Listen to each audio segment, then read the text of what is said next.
గారికి మరి additional collector గారికి ఆర్డీఓ గారికి మరి కౌన్సిలర్కి ఇక్కడ ఇచ్చేసిన ప్రతి ఒక్కరు కూడా పేరు పేరున నమస్కరిస్తూ మరి గుమ్మడిదల మరి ఈ రోజుల్లో మరి పారిశ్రామిక వాడగా అయిపోయింది కాబట్టి ఎవరైతే భూములు ఇచ్చిండ్రో వాళ్ళందరికీ నేను పేరు పేరున నమస్కరిస్తున్నా, ధన్యవాదాలు తెలియజేస్తున్నా. ఎందుకంటే ఈరోజు అభివృద్ధి కావాలి, దేశం కానీ రాష్ట్రం కానీ మరి ముఖ్యమంత్రి దృష్టి అంతా కూడా మరి నంబర్ 1 తెలంగాణ చెయ్యాలనే ఉద్దేశం.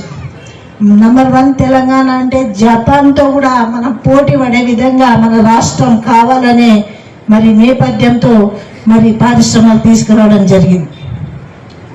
మరి మీరందరూ కూడా భూములు కోల్పోయిన వారందరూ కూడా అధైర్యపడకండి. ప్రతి ఎకరానికి 100 గజాలు, ఎకరం లోపల ఉంటే 60 గజాలు.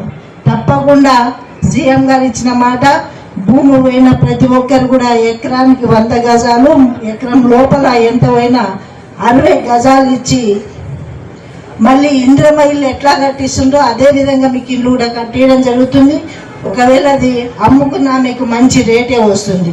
కాబట్టి అలాగే నిరుద్యోగ సమస్య ఎక్కువ ఉంది కాబట్టి ఇప్పుడు వచ్చే ఇండస్ట్రీలో ముందుగా స్థానికుల వాళ్ళకే ఉద్యోగాలు ఉపాధి కల్పించినాకనే బయట వాళ్ళకి ఇవ్వాలనేది కూడా మరి మినిస్టర్ గారు శ్రీధర్ బాబు గారు చెప్పడం జరిగింది.